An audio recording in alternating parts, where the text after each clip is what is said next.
If you are going through the day and you are fixated on things like fun or something like love, love is a little more heavy duty than fun, but you can accomplish it, some of you, quickly anyway. Appreciation is something that's quite easy to accomplish as you fixate on it.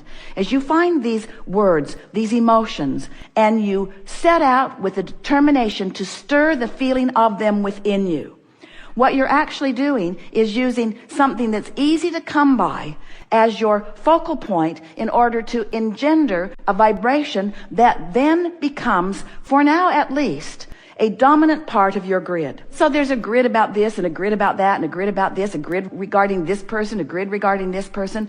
So we want you to picture this core grid within you. And we want you to think about other pieces that come in that go da-da-da-da-da-da, that just take you right in alignment, right to who you are. So that your point of attraction is so powerful that, as we said, heaven and earth are moved. Things and people around you are inspired to play with you in the vibrational patterning that you have established. But if you are doing sloppy grid work so that you're not deliberately causing a vibration that lines you up with your core, then what happens is whatever piled on last becomes the dominant one. Whatever piled upon last is the vibrational point of traction. Haven't you noticed it? Can you focus on anything that it doesn't fill in? Can you give your attention to anything wanted or unwanted that it doesn't begin to fill in right away with things that are a vibrational match to it? You can't. We know you can't because we know the power of law of attraction. But where your power is, you cannot control law of attraction's response to your vibration, because it's consistent and it's fair and it's vivid, it's crystal clear, and it's always accurate every single time. You can't control law of attraction. You can't say, time out. You can't say, I want a do-over. Well, you can say, I want a do-over, because you can set a different grid into motion every 17 seconds. But you can't say, I take that back. All you can do is no longer spew it again.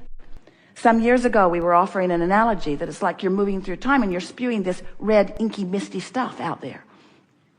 And it's just out there, and it's sort of fogging up the room. Doesn't smell that good either. And it's making it more difficult for you to see. It's muting your experience. And if you would just stop doing that thing you're doing, that mist would dissipate. It would clear out in a little bit, much faster than you realize. But what happens is, because most people are reacting to the environment around them, you've had a grid going that filled in with a manifestation. Now you've got your attention on the manifestation, so you're shoring up that grid, which is filling in with another manifestation. Now your attention's upon that manifestation, so you're shoring up that grid. So today, as we are talking about the art of allowing, what we're really talking about is making a concentrated, more determined, more conscious effort. And we don't really like the word effort, but decision, decide, focus. Sometimes it takes a little effort to distract yourself from the reality of the grid that is filled in, while you get hold of the vibrational core of the well-being that is dominant. And then it is our promise to you that that core dominant grid of well-being and fun and clarity and joy and vitality will fill in with things that match it. And it will happen as soon as today. So we are eager to talk with you about anything that matters to you. There is nothing off limits. We're going to be mindful of your grid, and we'll point it out to you. We won't be too willing to go too far into conversation that might promote a grid that we know will fill in. It's a disservice that we do to you, or that you do to anyone, if we encourage a maintenance of an unwanted grid. Really. It's much better if we focus upon what is wanted and get to the core of it vibrationally. But it makes for a rather boring meeting.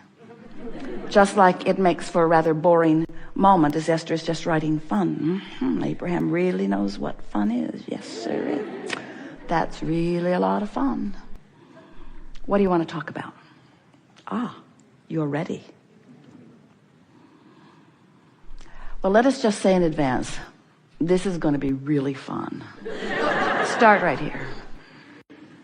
You said last time we talked, I have to find the feeling place in order to get what I want. And I followed through, like, what if it's $1 billion that I want, or love that I never had?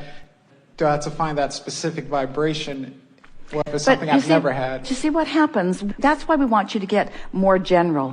Why would you want $1 billion? Because I would feel good in the having of it. I figured I'd just cut right into what you're about to say. That's what you're going to say. So what does that feel like?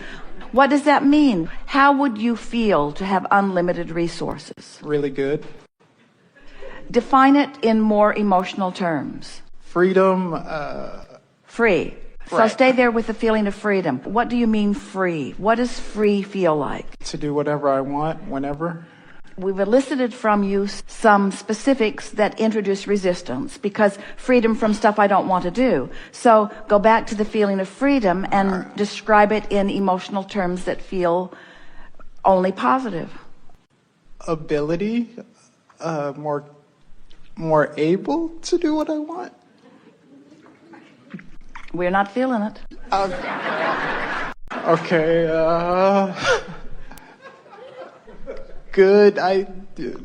Really good. I don't, just good because I have money. It's hard to feel something that you haven't felt before, isn't it? Exactly. It's not easy to feel something that you haven't felt before. Can you feel the opposite of that? Can you feel what Not having money feels like. Right? What does that feel like? Focus there just for a moment. All right, not good and incapable. Find the feeling of it. In other words, it's oppressive. It's discouraging, just for a moment. Yeah. It feels like a sort of bondage or lack of freedom. Feel it for just a moment. It's like my pockets are empty. Now try to find the relief from that. The relief from that might be the place to reach for first. Okay. Ease, less worry. Don't move on so fast. Now, ease. So focus on the feeling of ease. Okay. We understand your dilemma, all of you. How can I feel about something that I haven't experienced before? Because I have oriented myself, Abraham, to respond to what is. So if I had a lot of money, I would be able to describe to you more clearly how it feels. But can't you imagine? Haven't you watched enough movies? Haven't you imagined in your own mind? Haven't you had enough dreams? Can't you sort of kind of feel what it would feel like if you didn't have money pressure, or if you had opportunity to pretty much do what you want? Mm-hmm. What was the last thing that you saw that really rang your bells, that you would have liked to have purchased if you had been in the financial situation? What was the last thing you saw that made you feel excitement when you saw it? Really nice BMW. All right, so focus upon that just for a moment. Okay. Focus upon that for a moment and feel what it feels like to open the door of your own. Not the one at the dealership, to open the door of your own. It's in your parking place. Open the door of your own. Open the door of your own. Open the door, knowing that it's yours, and slip into it and smell it. And feel it just a little bit. Feel it. Feel it. Now, why does it feel good? What feels good about it? The leather seats. What else feels good about it? I did so good. I've got this. I attracted this to me. This represents my abundance. I so love the reflection of my abundance. It feels really good. Does it feel secure? Yes. Did it feel easy? To get the feeling? It should have felt easy. It felt easy to just slip right into that. Did it feel easy to slip into that? Yes. Was easy to slip into that? Yes. How does a car like that handle on the road? Easy. And when you find a road that has a lot of good turns, tight turns, that car just sits right down on the road. You can hardly go fast enough to make it want to leave the road. It has such good suspension. It is so well engineered. It makes me feel thrilled that someone can build a machine with this kind of attention to detail. Every time I get in it, it starts right up. Every time I get in it, it's ready to go. Every time I get in it, I feel good when I go. I love the feeling of my BMW. I love the feeling of it. some say, Abraham, how silly is that? It's not silly to engender an emotion about something. So in this case, hard to find the feeling until you focus on it a little more specifically. We ask you a very specific question which led you in a very specific direction. We said, what was the last thing that when you thought about, you felt excitement about it? Because there are a lot of things when you think about money that it doesn't bring a feeling of excitement. It brings a feeling of responsibility or a feeling of bondage or a feeling of absence of what you want. But that was something that it was pure. When you thought about it, you felt just a little bit of well-being about it. You felt enough excitement about it that we could pick up on the vibration and fill in your grid with some details that now have left you in a different vibrational point of attraction. That's the work. That's the work. And then you don't go on and on and on and on and on and on until you feel like a crazy person. You leave the subject, but you come back to it frequently enough that you give yourself the feeling of abundance. Now, we like that for you. Have you read the wallet process that is in the Ask book? Have you read that process? Oh, yeah. This was far better. You know what the wallet process is? Have Find $100 somehow, put it in your pocket, and notice how many things you could buy with $100 that day. Well, this was way more fun. A BMW is way more fun than spending $100. And since you're doing it in your imagination anyway, why not choose the things that really feel good to you and fantasize around them until do you know that the universe does not know if the vibration that you're offering is because you're facing reality or because you're conjuring reality? I do the exact same thing like that with money. Money has appeared. I do the exact same thing with relationships. Nothing's happened. So I think I've been doing it for a while now. When we know the basic law, and we know that when you find the vibration that the grid will fill in. The only explanation that we have for that is that you might be doing it and then you're noticing the absence, and then you might be doing it and you're noticing the absence. So you got a grid of what you want and a grid of the absence and a grid of what you want and the grid of the absence. And what you're living is always a reflection of the dominant grid you've got going on relative to anything. So our response to you is just do it more and feel better when you do it, and do it more and feel better when you do it, and do it more and feel better when you do it, and stop talking about what's not working.